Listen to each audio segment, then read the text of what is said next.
Bonjour à tous. Alors, dans la vidéo d'aujourd'hui, nous allons voir comment ouvrir des images, donc afficher des images dans notre projet. Donc, on a un contrôle qui sert exclusivement à ça, c'est-à-dire le contrôle qui s'appelle Picture Box. Donc, on va prendre un Picture Box, on va le déposer dans notre forme. Donc, on peut l'agrandir, le rapetisser, etc. Donc, voilà.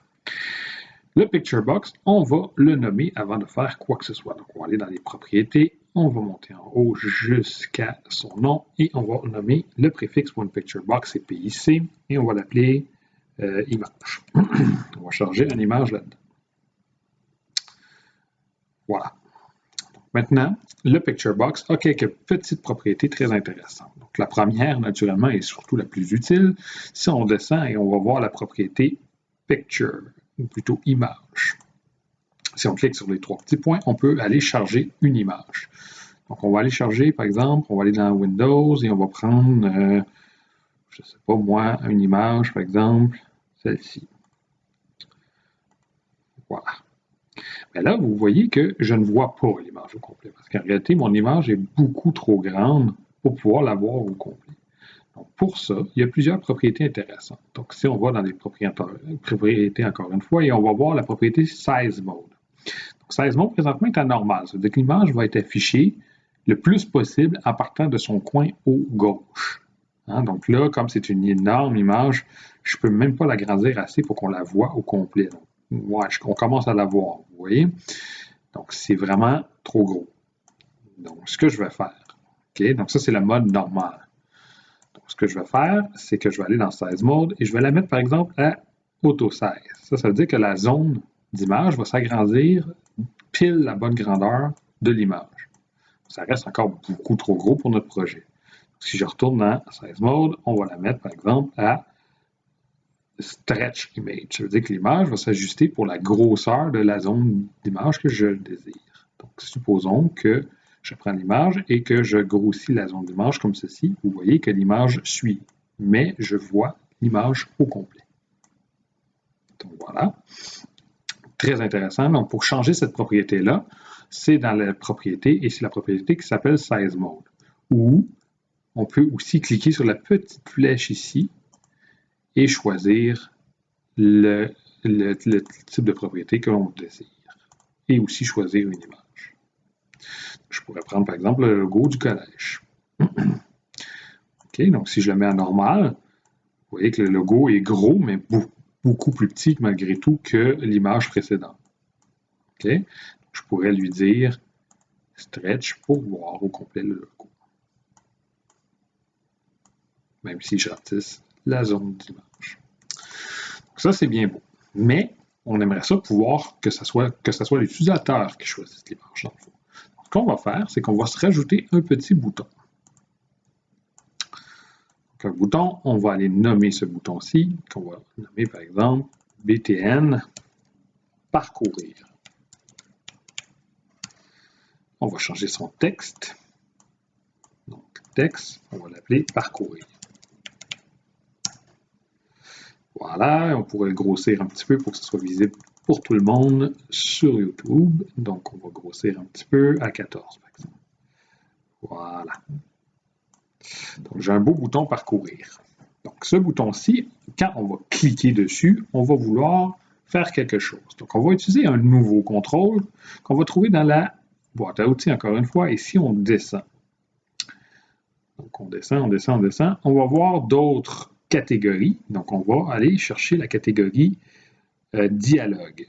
Okay? En français, c'est boîte de dialogue. Donc, on va cliquer sur le petit plus ici et on va aller chercher un contrôle qu'on appelle le Open File Dialogue. Donc, on va le prendre et on va le glisser dans le projet.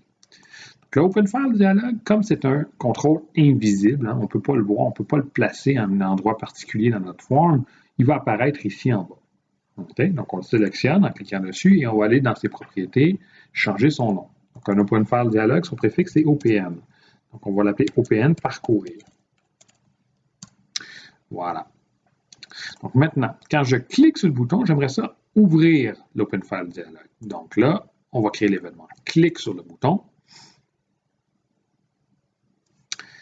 Et on va faire le code qui suit. Donc, on va dire que OPN, notre Open File Dialog qu'on a nommé parcourir, on va appeler une méthode qui s'appelle showDialog.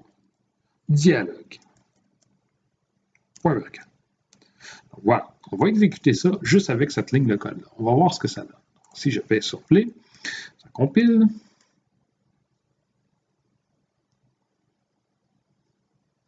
Si je clique sur Parcourir, on voit qu'il y a un Open File Dialog qui apparaît. Bon, c'est bien beau tout ça, mais pour l'instant, le seul code que j'ai, c'est showDialog. Même si je choisis une image et que je fais ouvrir, ça ne fera rien. Maintenant, il faut aller dire un petit peu plus de code. Donc, on va dire que l'image, comment je l'ai nommé? La picture box, pardon, j'avais un petit blanc de mémoire. Donc, la picture box, sa flèche, on va dire que l'image est égale à quoi? Donc là, on veut charger une image. Donc, comment fait-on pour charger une image? Donc, on doit utiliser une ligne de code, on doit charger l'image, donc faire un load de l'image.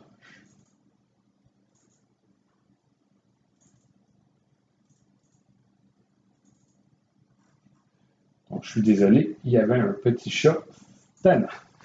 Désolé. Donc, on veut charger l'image. Donc, le réflexe qu'on aurait, ça serait de dire que son image est égale à quelque chose. Bon, c'est exactement ça qu'il ne faut pas faire, parce qu'on doit la charger. On doit donc loader cette image-là. Donc, on va utiliser l'image et on va utiliser la méthode load. Qu'est-ce qu'on veut loader? On veut loader l'image qui a été sélectionnée par l'utilisateur dans notre Open File Dialog. Notre Open File Dialog s'appelle OPN parcourir et celui-ci a une propriété qui s'appelle FileName. C'est le chemin d'accès du fichier qui a été sélectionné par l'utilisateur. Voilà, point virgule. Si je fais ça maintenant, donc je vais réessayer le code.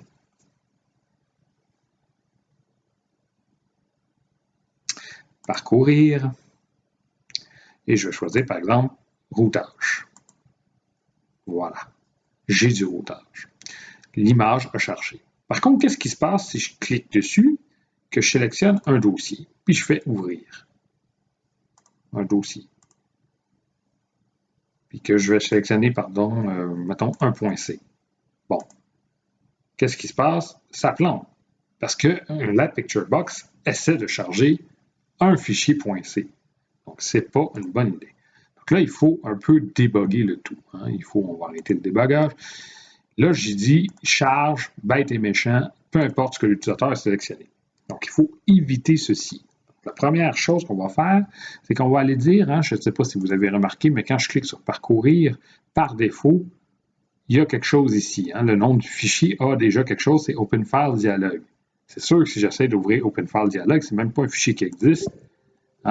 Ça va faire des erreurs. Puis si je clique sur annuler, il va essayer de charger malgré tout l'image. Donc, ce que je vais faire, c'est qu'avant de montrer le dialogue, je vais effacer son filename qu'il y a par défaut. OPN, parcourir, filename est égal à rien du tout. Donc déjà là, si j'exécute, que je clique sur parcourir et que je clique ici, on voit qu'il n'y a plus rien. Tout à l'heure, il y avait Open File Dialog. Mais encore une fois, si je clique sur annuler, ça plante. Donc, qu'est-ce qu'on va faire? On va ajouter un if. On ne veut pas loader une image si l'utilisateur n'a rien choisi. Donc, if, le chemin d'accès de notre Open File Dialog, filename, est différent de rien. Là, tu peux charger. Ça veut dire que si c'est différent de rien, ça veut dire que l'utilisateur a au moins choisi quelque chose dans l'Open File Dialog. Parce qu'on se rappelle que la première ligne de code qu'on fait, c'est d'effacer le filename. Donc, s'il a choisi quelque chose, veut pas le filename, il va y avoir quelque chose dedans. Donc, déjà là, si j'exécute, que je clique sur parcourir et que je clique sur annuler, ça ne plante plus. Et ça fonctionne encore. Si j'essaie de charger une image, celle-ci, par exemple, ça fonctionne encore. Par contre, si je choisis un fichier C, ça plante à nouveau. Donc, il nous reste un détail à essayer de corriger. Donc, comment on va faire pour éviter que l'utilisateur choisisse n'importe quoi? On veut qu'il choisisse une image. Pour ce faire, on va retourner dans Design.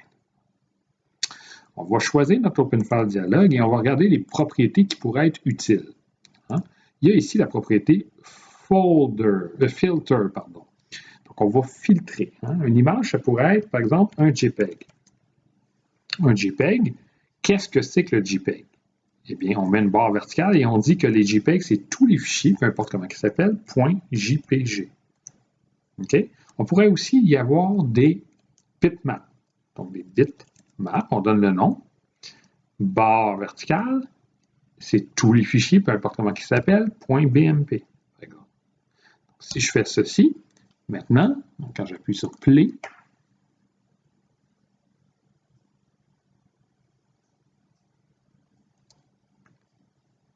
et que j'appuie sur Parcourir, on voit ici maintenant qu'on a un filtre.